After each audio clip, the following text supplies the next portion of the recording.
Olá, minha gente tântrica, muito boa noite, sejam muito bem-vindos mais uma vez ao nosso amado e queridíssimo Prazer Tantra, sendo gravado diretamente aqui de Lisboa, Portugal. E hoje estamos aqui com um tema bastante interessante, que é a sexualidade de pessoas neurodivergentes. A gente vai aqui descobrir vários aspectos interessantes, e isso é muito interessante até mesmo para nós, terapeutas tântricos e também terapeutas de outras áreas, para entender muito mais sobre esse âmbito. Então, trazer à luz esses temas, obviamente, auxilia a todos nós. Mas antes de começar, eu quero lembrá-los de que agora vocês podem auxiliar o nosso canal financeiramente. Gente, tudo isso aqui tem um custo, então se vocês sentirem no coração de nos ajudar, nós receberemos com muita gratidão a tua ajuda. Aqui no ecrã aparecerão o código Pix e também o número MBWay para que vocês possam aí fazer a contribuição de vocês. E claro, agora, sem mais delongas, eu quero apresentar aqui o nosso convidado, Murilo Lima, neuropsicólogo, que vem aqui conosco hoje falar sobre esses temas que nós vamos tratar aqui. E, inclusive, trouxe aqui também para falar de neurodivergência desde uma experiência na pele, digamos assim. Amanda Garcia, terapeuta tântrica, ela inclusive já teve aqui no canal. Sejam muito bem-vindos, é um prazer tê-los aqui. Murilo, muito obrigado por aceitar esse convite, por estar aqui conosco, para trazer à luz esse tema também que para nós é tão central e tão importante. Obrigado, eu agradeço o convite, é um prazer muito grande estar aqui com vocês hoje. Falar, né, de uma temática que ainda é muito tabu, né, para pacientes que têm neurodivergência, que trazem questões nas consultas e nas sessões. Acho que é um tema que é pouco explorado e pronto, é uma grande honra, né, poder estar aqui falando com vocês hoje. Muito obrigado. E para mim, um grande prazer também estar aqui de novo. Obrigada pelo convite e por esse espaço e esse momento, né, importante de falar de um tema tão fundamental, né? Sobretudo sexualidade, junto, né, com essa visão psicológica que é fundamental e que a gente possa aliar isso ao Tantra. Sim, com certeza. Com certeza. Afinal, todos os caminhos se conversam e podem se integrar, sim, né? Então, a gente está aqui para isso também, para trazer essa integração necessária e para a gente entender mais sobre como isso, né? Mesmo o Murilo falou, é um tabu muito grande falar sobre sexualidade e principalmente sobre sexualidade de pessoas neurodivergentes. Né? Nós, inclusive, em off aqui estávamos conversando, né? Agora o teu trabalho está muito direcionado a falar, né, a trabalhar, fazer diagnósticos de pessoas adultas relacionadas a TDAH e outras neurodivergências. Sim. Dentro desse contexto, o aspecto sexualidade, ele aparece assim com frequência no tema das consultas. Sim, das consultas. Sim. Porque além de neuropsicólogo, também sou psicólogo clínico. Ok. Né? Então é sempre importante a gente separar um pouco o que é cada coisa. Na neuropsicologia, eu geralmente faço a avaliação. É ali que percebemos e descobrimos se a pessoa adulta que está ali diante de mim tem algum transtorno do neurodesenvolvimento. Às vezes tem TDAH, autismo, enfim, alguma questão, né, algum desenvolvimento neurológico que não é típico. E aí, a seguir, seguimos com o acompanhamento terapêutico. Confesso que na avaliação a gente percebe algumas coisas no contexto explora essa questão da relação com a sexualidade, sim, com o sexo. E a partir dos diagnósticos, muitas vezes, que a gente chega, essas dificuldades chegam de um modo diferente. Então, o TDAH vivencia a sexualidade de um modo diferente, o autista vivencia a sexualidade de um modo diferente. Então, existem comportamentos que estão muito associados a cada um desses transtornos no campo da sexualidade, né?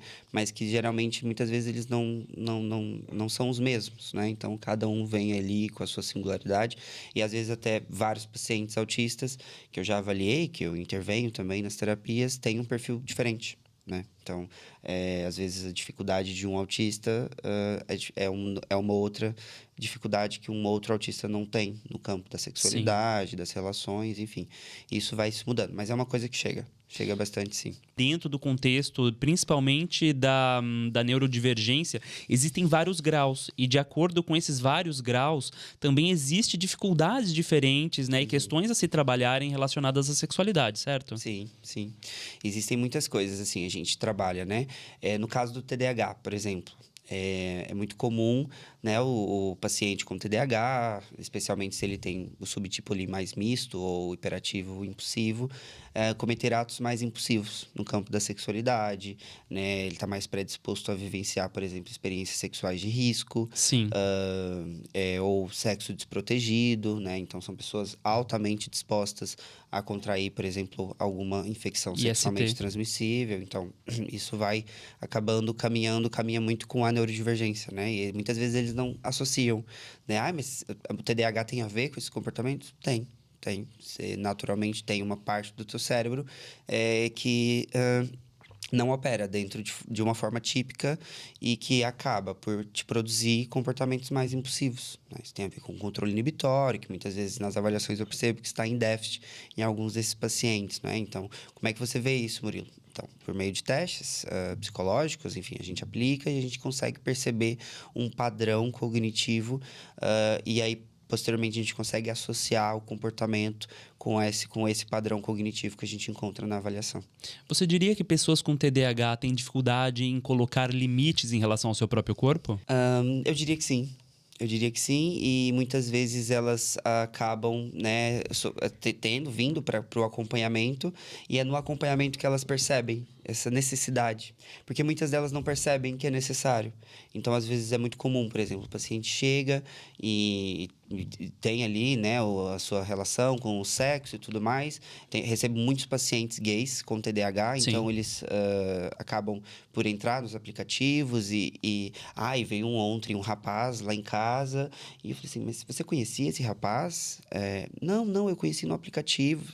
E você levou ele por WhatsApp, você fez uma ligação de vídeo, você avisou para alguém que você ia receber alguém em casa? Não. Então, assim, é um comportamento que às vezes é até naturalizado, né? Pronto, aí também tem um outro atravessamento, que é a comunidade gay, é uma comunidade também muito que vive em si a sexualidade e o sexo de uma forma também muito diferente, né? De uma população mais heteronormativa. Mas ainda assim, com o TDAH isso é potenciado, né? Falou assim, isso é um ambiente de risco, você não acha que foi muito impulsivo da tua parte, né? E a gente vai refletindo, vai historicizando aquele comportamento e tentando perceber e associar as dificuldades que ele possui, para que uma próxima vez ele consiga perceber, eu tô sendo impulsivo. Calma, eu tenho que refletir, isso pode me trazer um risco. O Murilo já tinha comentado comigo, então a gente vai trabalhando isso conforme, né, a gente vai acompanhando o paciente. E existe algum estudo sobre a porcentagem entre homens gays e heterossexuais relacionada ao TDAH, por exemplo? Os homens gays têm mais propensão ao TDAH? Interessante a sua pergunta, porque hoje, como eu atendo atualmente neurodivergentes, né? Eu já não faço, assim, normalmente o trabalho que eu desempenho na intervenção é com neurodivergentes. Eu posso dizer que 90% dos meus pacientes gays, dos meus pacientes com TDAH são gays. Hoje, não sei se pronto também pela familiaridade que muitos deles têm comigo, mas existe sim uma relação, né? Eu tenho muitos amigos gays que também têm TDAH, então eu não sei se existe uma percentagem que foi feita no estudo, mas existem estudos que relacionam, né, a questão do TDAH a cérebros, né, neurodivergentes, né, assim, com alguma neurodivergência, não só o TDAH, em pessoas que são LGBTs. Né? Então, muitas vezes, essas pessoas elas estão geralmente predispostas a comportamentos que não são normativos. Então, eu acho que até para essa neurodivergência aflorar, existe um espaço mais oportuno também, né? São pessoas que geralmente funcionam e operam nas relações sociais de uma forma diferente, que não é normativa. Então, existe essa questão do ambiente e existe essa questão neurológica também. Sim, e nós sabemos que já existem estudos falando sobre a bissexualidade e a homossexualidade em pessoas neurodivergentes no espectro autista, né? Sim. Sim, exatamente.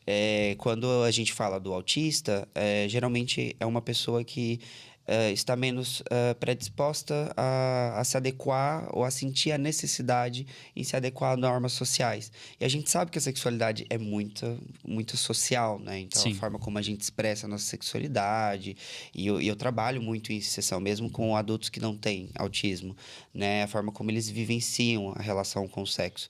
E o autista é muito assim, eu avalio muitas vezes, eu sou gay. Ah, tá. Então, assim, não existe um peso. Ele provavelmente nunca se apercebeu de alguma dificuldade que isso poderia respingar, ressoar. Então, geralmente, essas pessoas, elas são mais predispostas a vivenciarem a sexualidade de forma não normativa, porque elas estão menos dispostas a se sentir necessariamente, confrontadas Sim. com as normas sociais, né? Então, é algo mesmo muito comum, né? E pessoas trans, tem muitos estudos que têm surgindo, pessoas não binárias, pessoas transgênero. Então, é realmente uma cena que a gente tem vivenciado no âmbito do espectro. Eu queria, né, ainda falando sobre TDAH, né, e como o Felipe falou, né, falando da experiência na pele, né? Sim. Eu fui diagnosticada com TDAH até relativamente recentemente. E ainda estou entendendo isso, né? Ainda estou entendendo o subtipo e tudo mais.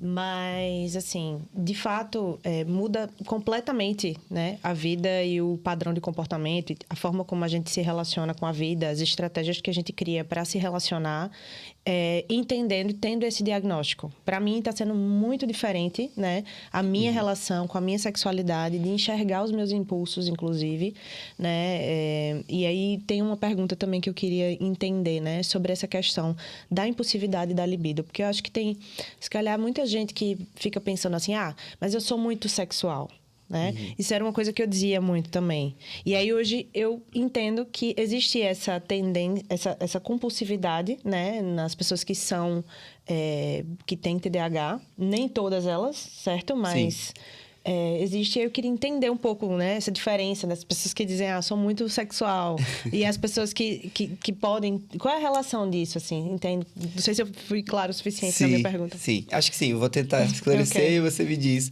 Mas é uma coisa que porque quando a gente fala em TDAH, a gente fala muito do comportamento, né? Mas a gente precisa entender que, por se tratar de uma neurodivergência, né, o desenvolvimento neurológico daquela pessoa não é típico. Então, existem padrões de neurotransmissores, né, nessa pessoa, que está muito relacionado a ciclos de dopaminérgicos, né, da dopamina, da noradrenalina, que geralmente está em baixa, né, no TDAH. E o TDAH geralmente costuma, através da impulsividade, dos comportamentos, muitas vezes, essa busca dopaminérgica constante, né? Então, é aquela coisa... E a dopamina é dos neurotransmissores relacionados às nossas sensações de prazer, Sim. né? Enfim. Então, acaba que essa busca constante propicia um cenário muito produtivo, né? Assim, para a pessoa com TDAH com relação à impulsividade. Por isso que as pessoas com TDAH na vida adulta estão mais predispostas a desenvolverem vícios, enfim, com álcool, com medicamentos, até com outras drogas, não é? Mesmo que de forma recreativa. Muitos pacientes meus com TDAH geralmente fazem uso de substâncias, né, psicoativas no ambiente recreativo, isso é muito comum. E não é à toa também que no sexo são pessoas consideradas mais promíscuas, mais livres sexualmente, não é? Então, sempre tem múltiplos parceiros, não é? Então, isso para uma sociedade normativa, né, isso não é visto com bons olhos, né? E é claro que a gente também convém trabalhar a questão do risco, que muitas vezes essa impulsividade está associada. Acho que não é problemático uma pessoa talvez ter múltiplos parceiros. Agora, se ela chega para mim e fala, Murilo, eu não quero mais essa vida, eu estou cansado, eu preciso casar, eu preciso, né? E aí a gente percebe o impacto que aquele comportamento produz naquela pessoa. Um comportamento isoladamente nunca é problemático, né? Sim. É mesmo o impacto que aquilo produz na vida daquela pessoa sempre. E junto com a dissociação cognitiva que pode acontecer com o TDAH, né? No caso, nessa questão com a libido e a dissociação cognitiva, porque essa coisa da dissociação cognitiva, ela pode eliminar essas barreiras, né, que indicam certos riscos, por exemplo, né, de você não analisar bem aquela situação e você vai lá no impulso e você, né, você não entende os riscos que tem ali. Sim. Qual a relação, assim, dessa dissociação? Acredito que primeiro a gente precisaria explicar para o público, né, que é leigo, o que é desassociação cognitiva. Ok. Queria entender também, dissociação cognitiva, você menciona a questão da neurodivergência. Sim. Assim, TDAH também tem essa questão com dissociação cognitiva, né? Algum subtipo Que a relação do TDAH com a dissociação cognitiva. Exatamente. Enfim, com essas situações de risco, se tem alguma relação, como é que isso afeta? Ah, sim. Tem essa relação, né, com essa questão do risco. E aí, no acompanhamento terapêutico, muitas vezes a gente entra justamente para tentar intervir sobre isso, né? Acho que você quer, talvez, exemplos de como é que isso afeta no dia a dia as pessoas. Acho que pode explicar um pouco primeiro do que é dissociação cognitiva, né? Sim. Dentro do... Até para ver também se a minha pergunta está fazendo sentido. Não, mas dissociação cognitiva, você percebe o quê? Eu não compreendo esse conceito. De você não perceber muito bem o contexto de algo... De você não fazer a leitura completa ali naquele momento. Ok. Né? Eu tenho entendido um pouco isso no meu processo terapêutico pessoal, né? Sobre essa questão da dissociação cognitiva. Quanto isso está atrelado ao TDAH e como é que isso pode se relacionar também com essas situações. Ok. Pronto, no âmbito da psicoterapia, muitas vezes a gente trabalha muito com a conscientização desses pensamentos, né? Então, eu costumo dizer para os meus pacientes com TDAH, muitas vezes eles chegam, teve esses dias que falou assim, nossa, finalmente eu cheguei aqui. E porque eles estão sempre a correr, né? Então, no consultório eles sentam, né? Eles relaxam. É a oportunidade que eles têm para pensar sobre a própria vida. Sim. É uma oportunidade que muitas vezes eles não têm no dia a dia, justamente por essa desassociação que você está mencionando. É um termo que a gente não utiliza muito na neuropsicologia, por isso que eu, né, não me apeguei, mas eu entendi o que você quis dizer. É no sentido mesmo da pessoa desassociar, né, não conseguir perceber o próprio comportamento, né, e os efeitos né, que aquilo produz no dia a dia. E aí a gente faz uma reestruturação, não é, de pensamento, a gente começa a pensar outras alternativas, outras vias, né, mais funcionais para o dia a dia dele, mas é sempre, como eu mencionei, essa dissociação. Essa dissociação, ela muda muito de paciente para paciente, né? Então, eu tenho vários pacientes com TDAH adultos e a gente tem um subtipo que é o misto, né? Tem um subtipo desatento, o hiperativo. Então, esses subtipos, eles vão se refletindo de forma diferente. Então, tem pessoas que geralmente costumam ter maior desatenção no ambiente profissional do que em casa, e isso vai mudando. Então, a partir da demanda, né, do que o paciente traz, a gente vai trabalhando ali para tentar, enfim, posicioná-lo e conscientizá-lo, talvez um pouco mais sobre esses pensamentos. Sim, obrigada. Muito bem. E para direcionar aqui, né, principalmente agora indo mais para a questão das pessoas com autismo. O autista em si, sabe-se que ele tem muita dificuldade em relação ao toque, ao olhar. Como isso é trabalhado na parte da psicologia? Como vocês desenvolvem esse trabalho, talvez, para que as pessoas possam adquirir essa capacidade do toque, né? Que tudo isso, claro, obviamente, faz florescer mais a possibilidade de uma sexualidade mais plena e mais saudável. Como que vocês desenvolvem esse trabalho? Certo. É importante salientar que nem todos os autistas têm essa sensibilidade sensorial, mas os que têm, né, é um quadro muito comum, né, essa questão dos padrões, né, de alguma hipersensibilidade sensorial, que muitas vezes aparece com relação, né, ao processamento dos estímulos auditivos, visuais ou táteis, né, que é esse caso, envolve os estímulos táteis. Quando envolve esses estímulos táteis, né, na vida adulta, geralmente eles vêm para mim já com isso meio tratado, assim, a força, sabe? Sim. Olha, eu detesto quando a minha esposa me toca daquela maneira, eu confesso que eu não gosto de me relacionar sexualmente, para mim é indiferente, então eles vêm muito com esse discurso, né? Eles não, às vezes não, há muitos que não conseguem compreender a necessidade do sexo, acham não sentem assim, necessidade, não acham que aquilo faz sentido, né? Encontram, é porque é algo muito subjetivo, né? Sim. Também essa questão do toque e da experiência sexual. Então, eles geralmente já vêm com meio desadaptados e a gente trabalha um pouco que isso tem a ver, essa psicoeducação, né? Essa conscientização, olha, isso tem muito a ver com o seu diagnóstico, é uma coisa que é muito comum, o seu cérebro opera e funciona de um jeito diferente, a forma como você processa esses estímulos sensoriais funciona de um jeito diferente, né? E aí a gente trabalha ali pensando também em uma vida mais funcional, porque de nada adianta ele ter consciência da dificuldade que tem se ele não consegue encontrar estratégias e recursos para poder lidar com essa dificuldade. E aí a gente vai pensando, olha, existe uma zona no seu corpo que para você é mais desconfortável, né? Então você pode falar, negociar com a tua esposa, né? Olha, Sim. ela não pode tocar ali, tá tudo bem, né? Então a gente vai tentando trabalhar, né, um jeito dele se ajustar também para conseguir viver com as pessoas que ele ama, com as pessoas que ele escolheu, enfim. Então é algo que a gente trabalha bem essa questão sensorial, mas depende muito mesmo do caso. Confesso que não é na vida adulta. São poucas as pessoas que mencionam questões táteis, né?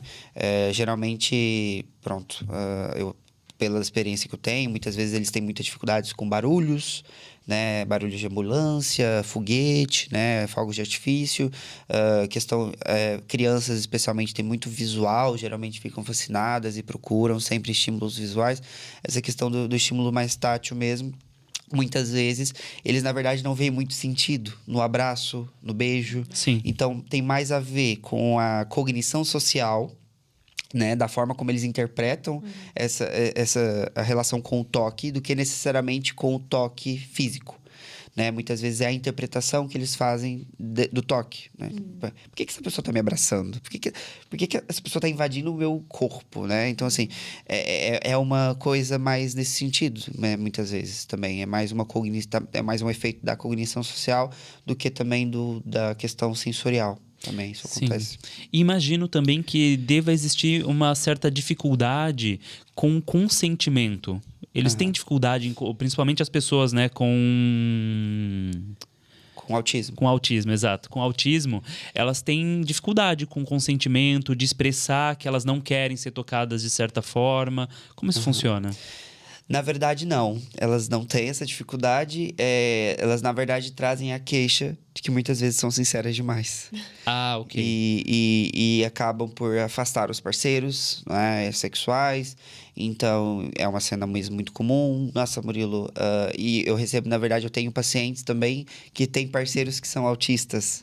Então, eu tenho que fazer uma dinâmica diferente, né? Que eu tenho que educar o meu paciente sobre a neurodivergência do parceiro ou da parceira. Falei, nossa, mas é realmente uma coisa muito comum. Acho que provavelmente ela não quis falar para te magoar. Porque as pessoas autistas, elas geralmente têm menos filtros, né? Então, elas falam ali o que lhe apetece e não acham que aquilo pode ser desadequado ou disfuncional. E é claro que depois, no acompanhamento dessa pessoa, ela precisa encontrar formas mais adequadas de poder expressar aquilo que ela sente, né? Então, muitas vezes, o que eu percebo é o movimento contrário. Elas, na verdade, são muito assertivas naquilo. Até demais. É até demais. E é uma situação, às vezes, muito constrangedora pro parceiro, pra parceira, né? Que fala, nossa, tá, ok, né? Então, eles ficam, assim, um pouco perdidos, né? E tem a questão também, mas eu entendo a sua pergunta, porque existe o ponto de que, muitas vezes, elas, às vezes, não estão acompanhadas, às vezes nem um diagnóstico possuem, Sim. e elas tentam se encaixar, né? E aí, às vezes, elas têm essa dificuldade, sim, de verbalizar o consentimento, mas é muito perceptível, né, no ato, na experiência em si, que ela não está confortável.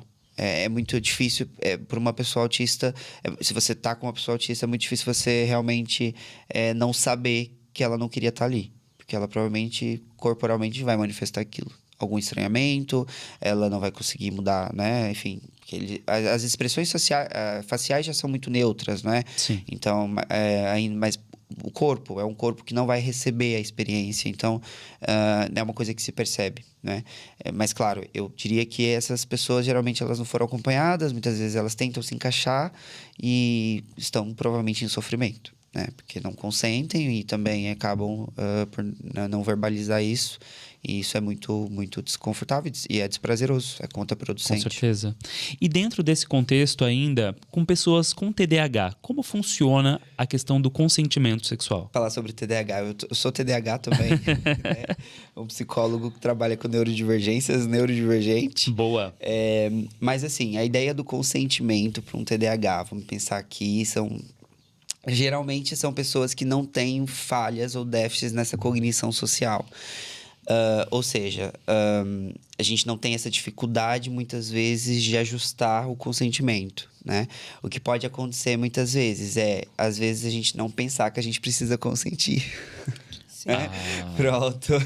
Me identifico. Às vezes, agir por impulsividade, não é? Então, ok, fiz, fui. Meu Deus, por que eu tô fazendo aqui? Né? O que eu Quando vim vê, já aqui? foi. Quando eu vejo, já foi.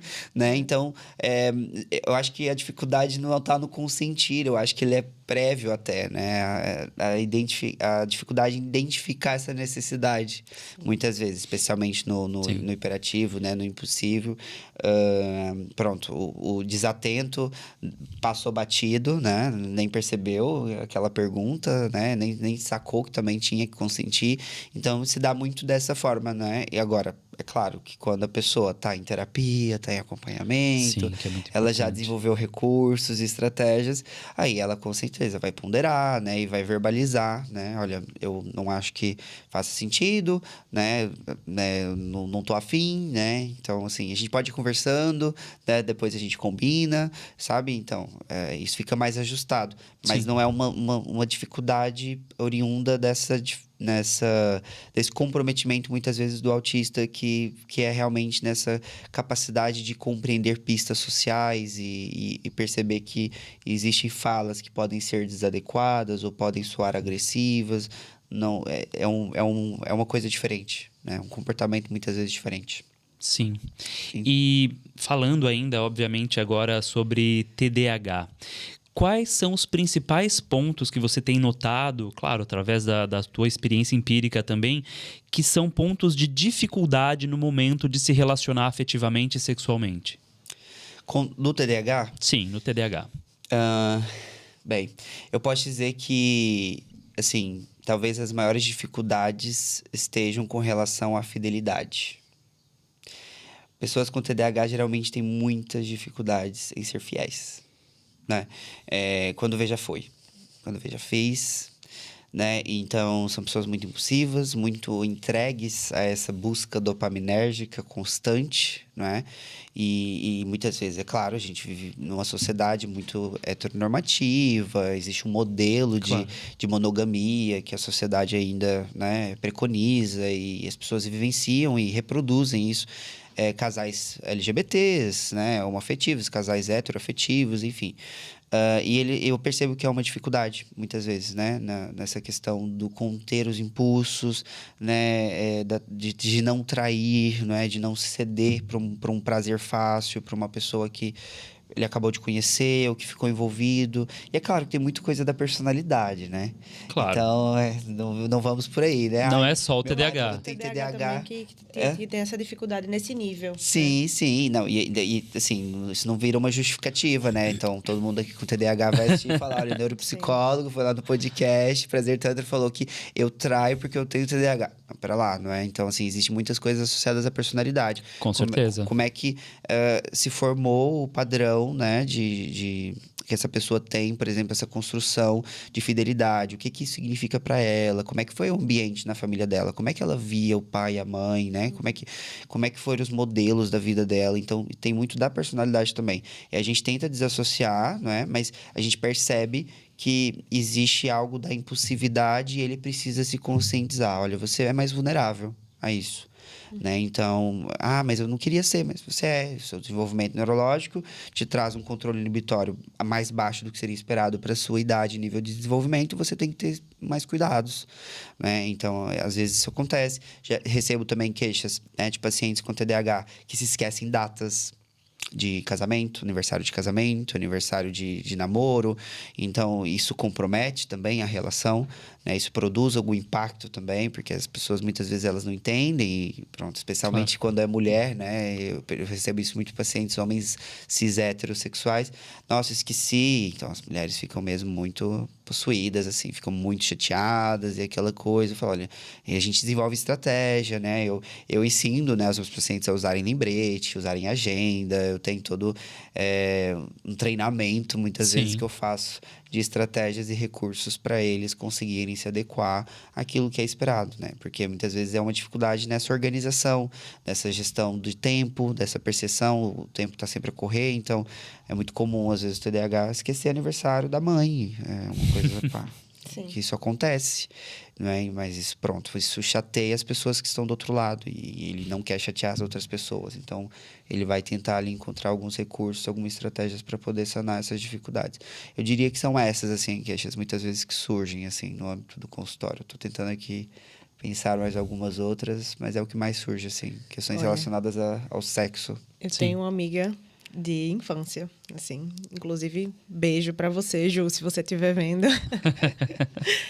Identificou a amiga, hein? Já expôs. Desde sempre esqueci o aniversário dela. E é, assim, uma das minhas melhores amigas, acho que ela é a minha amiga mais antiga, assim, desde a infância mesmo, alfabetização. E é dia 1 ou é 2 de junho? O aniversário dela, agora eu fiquei na dúvida também. Mas todo ano eu esqueço. E aí eu lembro uma semana depois. Olha, ela tem TDAH, tá? Ju.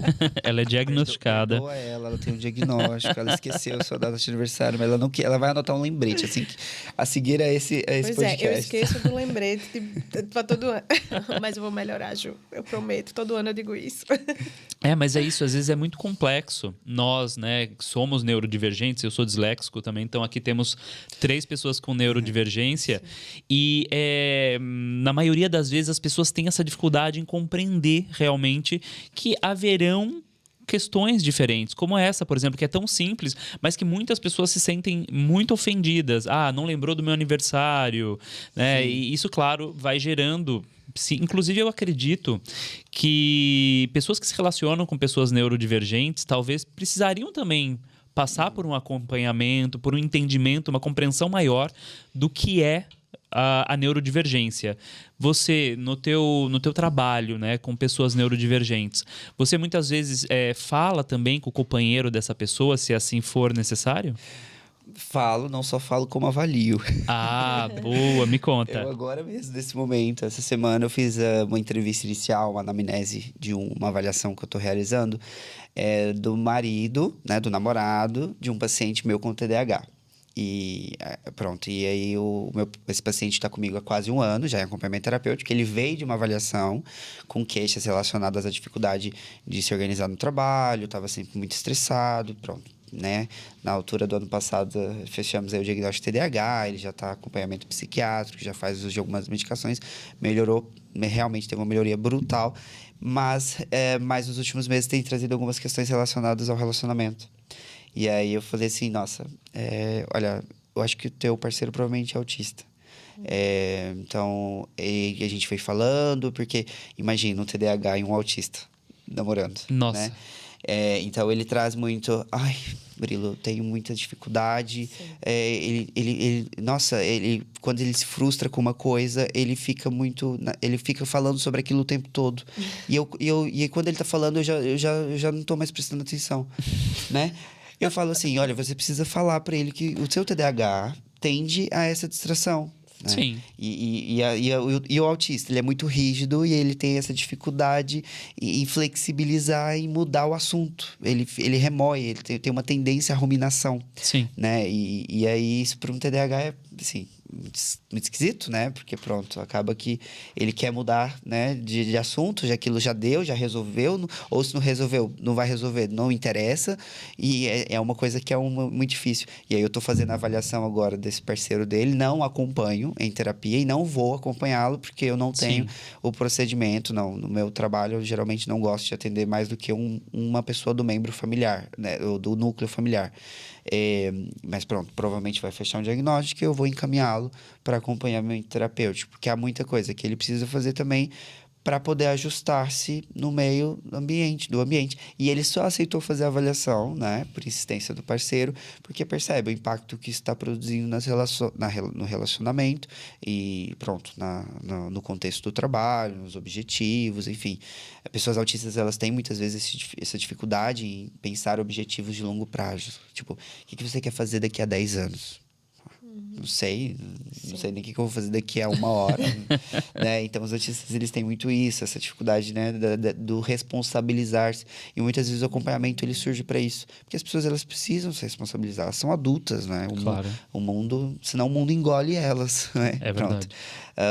Então, acaba que a gente faz um trabalho ali e pronto, eu faço, né, essa avaliação. Existe muitas vezes eu falo, né? Mas respondendo a sua pergunta, eu converso com pessoas, né, que estão no núcleo familiar. Por exemplo, para eu fechar diagnóstico nas minhas avaliações de TDAH, eu sempre falo com a mãe do paciente, ou com alguma pessoa que o criou, não é? Sim. Então, por quê? Porque o TDAH, o autismo, a própria dislexia, que é um transtorno de aprendizagem, todos eles precisam ser datados da infância. Né? Então, existem comprometimentos que estão relacionados no âmbito do neurodesenvolvimento. Então, eu não posso, muitas vezes, às vezes aconteceu de eu perceber que o paciente adulto chega com sintomas de TDAH, às vezes a gente fecha para TDAH, eu vou falar com a mãe, não tem nenhum tipo de comportamento relacionado na infância. De desatenção, de hiperatividade, não fecha. Então, não é um TDAH. Provavelmente, ele tem disfunções executivas, né? Que é aquela dificuldade, talvez, no automonitoramento, na organização do tempo, na gestão de rotina. Mas, provavelmente, foi uma coisa que foi caminhando com ele, é uma coisa que tem a ver com o trabalho, pode ser um burnout, pode ser uma outra coisa. Né? Então, eu gosto sempre de falar sempre com familiares, especialmente nas avaliações, ou no âmbito do acompanhamento, justamente para fazer essa psicoeducação, para fazer até uma negociação, né? Eu também, às vezes, medio muitos conflitos, né? Que são decorrentes, muitas vezes, dessas dificuldades que os neurodivergentes têm no contexto dos relacionamentos afetivos. Mas pronto, é um procedimento menos... é menos comum na minha prática, porque eu gosto sempre de dar mais autonomia para o paciente, né? Claro. Então, olha, acho que faz sentido você resolver a situação e a gente pensa ali junto como é que ele consegue resolver. Entro em cena diretamente com as pessoas quando eu percebo que realmente aquilo vai surtir um efeito e é algo que não pode ser feito pelo paciente. Né? Então, aí sim a gente faz uma orientação. Então surge essa mediação necessária. Sim, sim. E agora falando um pouco sobre poligamia e TDAH. Existe alguma correlação? Porque eu confesso que eu conheço algumas pessoas que são TDAH e tem grande chance aí, né, de ir para esse lado da poligamia. Sim, é algo muito comum e eu percebo também que isso tem aumentado no universo, né, heterossexual. Sim. Né? Geralmente, né, adultos que... Assim, eu acho que a sociedade está mudando muito também. Enfim, acho que o que ontem, né, era uma coisa, hoje já é outra. Né? A questão dos dogmas também, a questão da religião, né? Eu acho que existe hoje um peso, moralmente falando, muito menor. Mas é algo que eu vejo constantemente na minha clínica com homens cis-gays. Eu falo homens cis-gays porque eu também atendo mulheres cis-lésbicas. Sim. E é um outro cenário. Geralmente elas reproduzem muito, né, a heteronormatividade, né, masculina até, a questão da monogamia, Okay. E aquela coisa toda. E eu percebo os homens cis-gays, especialmente com o TDAH, mais abertos, né, a isso. Eu tenho um que é um paciente, tem 40 e tal anos, com TDAH e tudo, ele é gay, e ele menciona que ele não vai viver nenhum relacionamento mais que seja fechado. Ele sabe que trai. E ele fala isso. Sim. Eu sei que eu vou trair. Eu vou trair, eu não sei, eu não consigo. E aí eu falo, olha, mas isso tem muito a ver também com essa impulsividade, né? Com essa necessidade constante de sentir prazer. Da busca por dopamina. Prazer, da busca por dopamina. E muitas vezes, claro que são pessoas que estão em eixos menos heteronormativos, então vivenciam dentro de já estão como é que foi? Já são divergentes na vida, né? Então já não seguem um padrão heteronormativo. E então são pessoas que estão mais inclinadas a vivenciarem também a poligamia. Embora eu perceba que tem sido um movimento também aumentado aí na comunidade heterossexual. Sim, bastante. Só que eles. A diferença é que muitas vezes isso é mais velado, né? Sim. Geralmente o casal heterossexual ninguém sabe. Ou quando sabe é porque encontraram lá na casa de swing. Nossa, então se você tá aqui também tô, né? Então a gente sai daqui e ninguém conta pra ninguém, né? Agora os gays não. Eu percebo que os gays eles têm uma, né? Eles falam isso abertamente. Sim, né? e mostram socialmente, mostram, sim. expõem. Geralmente o hétero não, ele conhece uma parceira, né? E eles vão namorando e depois de um tempo ele vai abrindo, falando, nossa, eu gosto de umas coisinhas diferentes, não é? O gay não. No primeiro encontro do Tinder, né? Olha, eu só namoro se for aberto, tá? É tipo isso, mas é uma coisa muito, muito comum mesmo, porque as pessoas estão mais inclinadas e estão menos direcionadas e a questão dos dogmas e dos princípios morais, né, e éticos, que muitas vezes, enfim, acabam por afogar, né, aquilo que não é monogâmico, aquilo que não é normativo. Sim, o TDAH acaba tendo uma quebra com essas normas sociais convencionais. Também. Sim, tem. Olha, e aí eu falando aqui, né, do meu lugar. Claro. Eu acho que quando eu realmente sinto que eu quero namorar com alguém, eu acho que eu entro no hiperfoco daquela pessoa. E aí eu entro no hiperfoco e vou viver tudo que aquela relação... E aí eu não entro nessa coisa de... Eu não consigo... criar essa mesma conexão com outras pessoas naquele período de tempo em que eu estou hiperfocada. E aí também um desafio para mim, quando aquele período inicial vai passando e a gente vai conhecendo a pessoa, né? Óbvio que a gente vai entrando em contato com outras facetas da relação, outras formas, né? Vai aprofundando, né? Sim. E sim, eu tive que fazer um trabalho de consciência. Por que eu simplesmente perdi a vontade nessa pessoa que eu estava tão focada, tão investindo tanto minha energia né? Sentia, minha libido ficava super alta por essa pessoa, mas agora...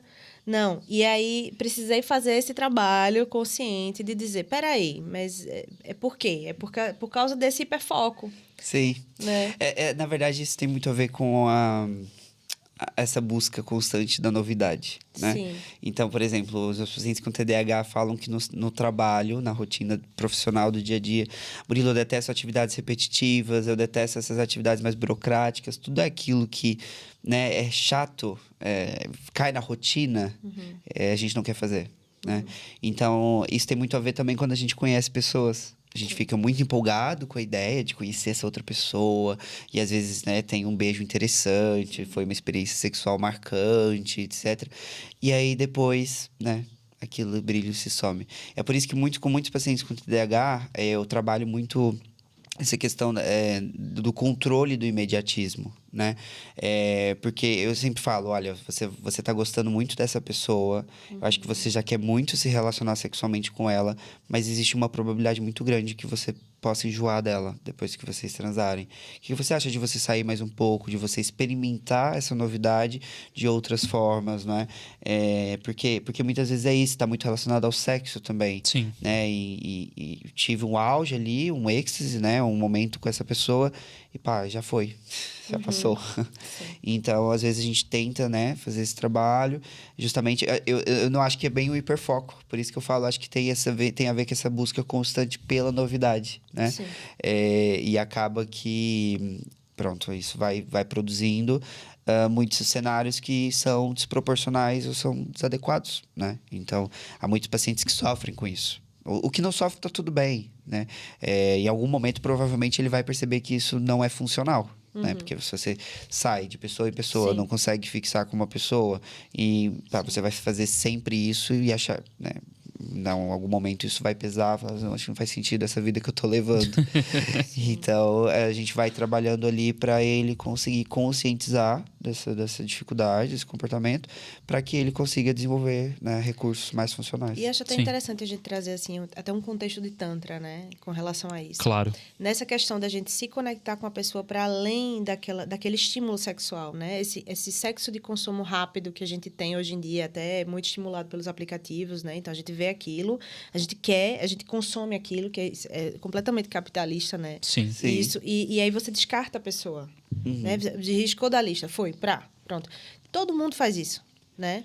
E aí eu acho que é interessante pensar sobre isso, porque a gente está nesse fluxo tão grande, a gente não se permite ir por partes, fazer isso que você está dizendo. Vou conhecer. Existem outras formas de conectar, inclusive, enfim, né? De viver um sexo mais consciente, né? Sim. Quando você pode olhar para todas essas outras facetas e até, enfim, entender o que você realmente gosta, né? Sim. Muitas vezes a gente fica tão condicionado também por um padrão que é imposto, né? Do que a gente quer no outro, que a gente acaba se perdendo, muitas vezes até se colocando em situações complicadas, né? De Sim. relacionamentos difíceis. Sim, é o fato. E existe o peso também, muitas vezes, das comunidades que as pessoas compõem, né? Então, o contrário também existe, né? Então, eu tenho um paciente que ele fala que é poligâmico, mas ele tem um perfil totalmente monogâmico, né? E para eu ajudá-lo assim, a se conscientizar que, olha, eu acho que para você não é algo que faz sentido. Ele, não, mas meus amigos vivem assim e eu vou viver também, não é? Então, existe um imperativo ali, né? Muito categórico nesse sentido, que muitas vezes está associado, né, a essa questão das neurodivergências, né? Que as pessoas possuem essa rigidez, muitas vezes, em mudar, né? Enfim, adequar. Mas o trabalho, muitas vezes, no acompanhamento, né? A partir da avaliação que a gente realiza, se sustenta muito nesse ponto, né? De tentar, né, ajudar a pessoa a desenvolver estratégias que possam realmente funcionar, adiar essa experiência que pode produzir algum risco, ou se não produz algum risco, pode ser uma experiência que para a pessoa é frustrante. Claro. Né? Então, Murilo, né, fiz sexo casual com 10 pessoas essa semana. Ah, mas semana passada você não falou que estava querendo conhecer um carinha, né, para ficar mais de boa, sabe? Então, a gente começa a perceber, né? Então, existem aplicações e aplicativos, né, especialmente para os homens gays, geralmente procurarem sexo rápido e imediato. É uma coisa que é feito. E para um paciente com TDAH adulto... A famosa fast foda. A famosa fast foda. E assim, e eles sempre falam, Murilo, é vazio, eu não sinto nada. Mas o que você esperava sentir? Né? Você, né? E muitos se resistem a sair dos aplicativos, porque estão completamente condicionados àquilo. Pela busca de dopamina. Pela busca de dopamina constante, porque muitas vezes, e claro, pessoas gays têm muitos problemas com autoestima também. Sim. Esses aplicativos muitas vezes reforçam, né, os corpos, e geralmente são pessoas padrões, etc. E eles se resistem porque ali também eles sentem-se amados ou se sentem admirados, né? Então, também tem outras questões que envolvem autoestima. Isso já não é do âmbito da neurodivergência, mas são coisas que impactam também. Com certeza. E aí, às vezes, é difícil para eles, às vezes, cortarem, né, algum mal pela raiz, que são contraproducentes. Para ele, que tem TDAH, mas que ainda assim são estratégias que muitas vezes alimentam uma autoestima que é muito frágil. Então, como é que a gente equilibra isso, né? Então, a gente vai tirar uma coisa para tratar o TDAH, mas a autoestima, né? Então, a gente precisa encontrar substitutos, né? Instrumentos e o que a gente chama, né, na abordagem histórico-cultural de mediadores, né? A gente precisa encontrar instrumentos e mediadores que são diferentes para aquela pessoa, né? Porque eu sempre menciono, olha, isso aí é um recurso, né? Isso aí é o que você utiliza para isso e para aquilo. E o que a gente pode pensar junto para substituir isso? Né? Pronto. Boa. E agora falando dos desafios de pessoas com autismo, exatamente. Pode ser TEA também, PEA, né? Exato. O autismo, quais são os principais desafios para as pessoas que vivem com autismo? Sim. E querem vivenciar a sua sexualidade? Quais são os obstáculos que essas pessoas encontram? Estamos falando de um homem cis, de uma mulher cis, né? De um homem trans, de uma mulher trans.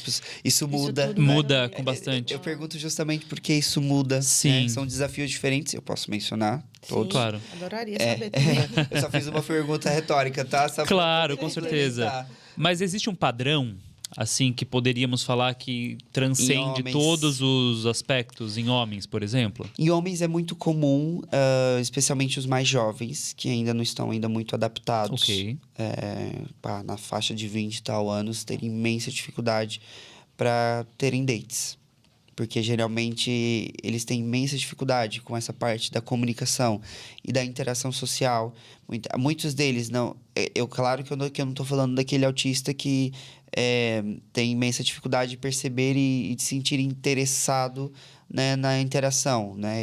Muitas vezes, esses casos, a gente precisa trabalhar até essa necessidade dele sentir a necessidade da interação para depois, no segundo momento, ele encontrar recursos para interagir. Mas já estou falando daquele autista que percebe que é importante para ele e ele não consegue estar ali, porque muitas vezes não tem assunto, tem dificuldade de relacionar, né, de falar sobre coisas. Então, há muitos autistas, adolescentes, que vão caminhando ali para a fase, né, dessa questão da identificação sexual, das relações sexuais, e eu trabalho muito isso, né, olha, o sexo é isso, né, então, você acha que faz sentido, né, você sai com fulaninha, e eles falam, nossa, eu saí com fulana, e, não sei, eu senti que ela ficou constrangida, e a gente vai perceber, ele só quis falar de videogame, só falou de uma coisa que para ele era muito interessante, então eles ficam às vezes muito restritos a esses interesses específicos. Então há muitas das sintomas e das dificuldades do autista que acabam por comprometer, né, e representa um desafio para a vida, né, afetiva e sexual que ele vai desenvolver. Né? Então, é uma coisa que a gente percebe muito nos homens, especialmente os mais jovens. Os mais velhos, geralmente, são mais adaptados, foram forçados, já têm, às vezes, até filhos. Sim. E pronto, acaba que eles falam, Murilo, eu acho que eu não amo minha esposa. E eu falei, e aí eu já entrei numa discussão com o paciente. Ele, mas por que você acha isso? Ele, porque eu não sei o que é amor. O que é amor? Eu falei assim, ok, muito bem. Acho que eu também não consigo te explicar o que é amor. E aí a gente foi trabalhar a ideia do que até um conceito tão subjetivo é uma coisa que a gente constrói, né? Falei assim, a sua parceira cuida de você? Cuida, não, cuida de tudo. Nossa, ela faz tudo por mim. Assim, eu acho que talvez tenha algo aí do amor. Faz sentido? Aí ele começa a trabalhar essa questão, porque é muito concreto, né? Quando Claro. a gente fala, eu te amo, o que é isso, né? Para um autismo, amar, né? É muito subjetivo. Então, como eles têm um pensamento mais concreto, mais literal, perceber essas questões, essas nuances mais subjetivas. E em casos de mulheres cis, né? Em maior parte. Geralmente, elas têm o que a gente chama de masking, né? Para eu diagnosticar uma adulta mulher autista, é até mais difícil do que um homem. Porque, geralmente, o homem, ele já vem com essas dificuldades da interação do afeto, né? Do campo afetivo, sexual. E aí é muito nítido. Da mulher, não. Ela só é quietinha. Ela é uma mulher mais contida, ela não gosta de se relacionar com qualquer um, né? E isso é muito validado e reforçado pela sociedade, não é? Então, a mulher realmente para casar, né? Então, acaba que as mulheres têm esse masking e elas são reforçadas a ter comportamentos que estão dentro do espectro, mas que não são tão problemáticos para a mulher. Ela ser mais quietinha, né? Enfim. E aí o que acontece muitas vezes é aquilo que falamos, dessa questão do consentimento, se ela vai perceber ou não que precisa consentir, porque a sociedade também, né, prepondera ali a opinião do homem, né, num contexto de uma relação heteroafetiva, e aí às vezes ela também cede, né, ao rapaz. Então, isso vai variar muito de caso para caso, né? Mas acho que seriam esses desafios comuns aos homens e às mulheres. Isso muda um pouco o cenário. Entendi. Olha, só uma coisa que eu queria perguntar. Sim. A relação dessa... Enfim, desse processo de se atrair, né, sexualmente, de construir essa libido para alguns que precisam ser construído, né, que você falou no começo, com a demissexualidade. Uhum. Faz sentido a minha pergunta? Sim. Faz. A demissexualidade, ela é uma sexualidade que é muito comum no autista, né? Então, na verdade, as experiências não normativas são muito comuns aos autistas, né? Como eu mencionei, eles estão menos predispostos às normas sociais, morais, até porque o que é moral, né? O que é Jesus Cristo, o que é cristianismo, né? O que é religião, o que isso quer falar, o que eu posso fazer ou não. Então, as pessoas naturalmente têm essas sexualidades que não são normativas, né? E a demissexualidade encaixa muito nisso. Agora, tem muito esse questionamento eu faço sempre. Porque há muitos autistas que chegam para mim com discursos que são assexuais, estão às vezes no espectro da demissexualidade, e aí eu pergunto, né? Eu questiono o quanto disso é sintoma do TEA e o quanto disso é realmente da personalidade, né, da questão, né, da forma como ele, né, opera. Então, é muito comum, mas a gente não consegue, às vezes, muito estabelecer se são sintomas, se são uma característica da personalidade, porque as coisas se confundem. Se misturam muito, porque eles são pessoas que geralmente estão menos predispostas a vivenciar experiências sexuais, porque aquilo para ele também é uma coisa que às vezes nem faz sentido. Então, para eu vivenciar uma coisa que talvez uma outra pessoa vai querer e que para ela é satisfatório, pelo menos que seja com uma pessoa que eu sinta minimamente a vontade, que eu sinta que eu goste de estar presente, que eu ame. E pronto. Então, acho que tem relação, sim. Uau, isso é um universo, né, de possibilidades, e realmente explorar esse tema de uma maneira tão aberta traz muita clareza, porque ainda fala-se realmente pouquíssimo sobre isso, e as pessoas, obviamente, muitas vezes estão se relacionando com pessoas neurodivergentes, não sabem como agir. Exatamente. E isso acontece. E há muitas pessoas provavelmente que vão ficar identificadas, vão se entender dentro de diagnósticos, ou vão falar, nossa, meu parceiro, minha parceira, ou o carinha que eu tô saindo, né? Nossa, aquela menina, acho que ela tem isso, né? Justamente porque pode ser uma questão que a pessoa possui, né? Mas o importante é esclarecer que a gente sempre pode, né, trabalhar recursos e estratégias para conseguir se ajustar e dentro daquilo que a gente espera viver para ter mais qualidade de vida, né? Enfim, para poder ser, né? Quem a gente é para o outro, você não precisa se desfazer, né? Você não precisa deixar de ter isso para conviver. Com certeza. Então, muitas vezes as pessoas falam, ai meu Deus, tem um diagnóstico de autismo, né? Minha vida acabou. Né? Há muitos pais, muitas vezes avaliam crianças, nossa, saem chorando da sessão, porque eu acho que tem uma imagem das neurodivergências, do autismo, que é muitas vezes, o que não é na vida caricata. real. Muito caricata, né? Muito pouco, assim, não é uma coisa que se estende para todo mundo, né? Então, acaba que é um ponto, um debate muito importante. Eu fico muito contente de poder trazer, né, essa partilha. Com certeza. Porque é uma coisa que eu recebo muito em acompanhamentos, em avaliações, mas são queixas que a gente geralmente não fala muito, né? Na internet ou em podcasts. Então, acho que é uma coisa que é fundamental. Né? A sexualidade atravessa a vida das pessoas neurodivergentes. A gente precisa falar sobre isso. Totalmente mesmo. E agora falando um pouco sobre o aspecto da pornografia em pessoas com TDAH, né? Tendo em vista que o TDAH tem questões com seu sistema dopaminérgico, acredito eu que também a pornografia possa ali ocupar um grande espaço dentro desse contexto da vida sexual de alguém com TDAH. Sim, ocupa. Ocupa e geralmente é uma coisa que é totalmente disfuncional, porque envolve essa questão da busca dopaminérgica constante. Sim. Né? Então, é muito mais prático e rápido ele conseguir uma satisfação através de um vídeo, né? De um vídeo dentro da pornografia, no universo da pornografia, do que ele, né? Tentar um relacionamento. Isso vai levar muito tempo, né? Vou ter que conhecer uma pessoa. Nossa, eu vou ter que entrar no aplicativo. Às vezes até isso. Às vezes eu escuto, não estava com paciência para entrar no aplicativo e acabei, né, resolvendo ali mesmo com o vídeo, né? E às vezes tem isso. As pessoas com TDAH, elas têm maior predisposições para parafilias, para fetichismo, voyeurismo. É muito comum o TDAH filmar, né? Gosta de fazer vídeos, enfim. Então, isso está muito relacionado a essa busca constante, né? Por essa sensação de prazer e saciedade, satisfação. Então, são pessoas que estão mais predispostas e inclinadas também à pornografia.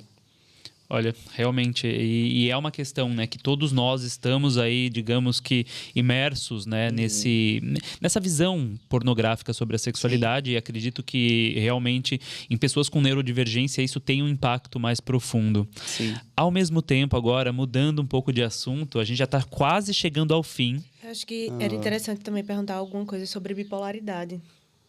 Também, nós não falamos sobre bipolaridade e sexualidade. Tem alguns aspectos que você gostaria de expor, que você acredita que seria interessante? Bem, o bipolar, ele tem... Pensamos aqui um bipolar mais típico, né? Mais caricato, Sim. como você disse. Pronto, o que pode acontecer? Geralmente, eles têm maior instabilidade nas relações, porque como tem episódios que são depressivos... desculpa. Como tem episódios que são depressivos e que são maníacos, né? São episódios diferentes, então trazem sintomas diferentes. Então, num episódio mais depressivo, a pessoa pode demonstrar completa apatia. Ok. Pelo parceiro ou pela parceira. Nos episódios maníacos, a pessoa pode ter um alto grau de euforia e uma impulsividade que geralmente não é acompanhado muitas vezes, né, que é acompanhada de atos, né, e situações.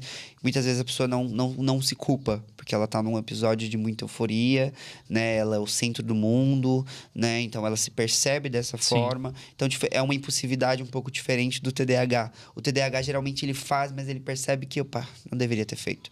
O impulsivo, né, a impulsividade dentro do bipolar, nos episódios mais maníacos, né, dentro da bipolaridade, geralmente ele não vem com essa culpa. Então, ele tem um risco até maior, eu acho, do que o TDAH, de se meter, por exemplo, em enrascadas. É muito comum pessoas com bipolaridade que cometem suicídio, episódios maníacos.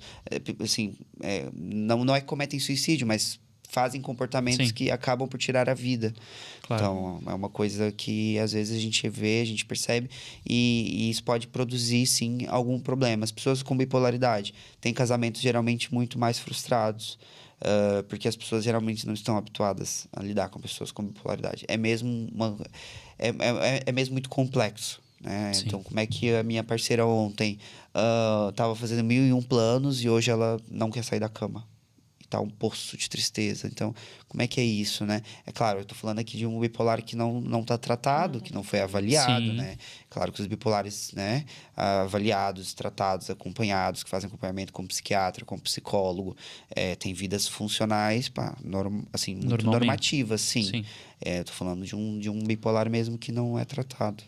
Geralmente ele vem com essas queixas, essas dificuldades. Como é importante a comunicação desde a infância sobre tudo isso, né? Sobre uma educação sexual, como ela é importante. Sim. Porque isso é um agravante muito grande. Sim. Né? Sobretudo quando você não tem... Você não se percebe, né? Você não fala sobre isso, então você não pode se perceber, você não pode se situar. Onde é que eu tô aqui? Isso aqui minha mãe tá falando comigo, meu pai tá falando comigo, mas eu me reconheço aqui, né? Como é que eu me sinto? E isso se desenvolver e também evitar várias situações de risco. Exatamente, né? Exatamente.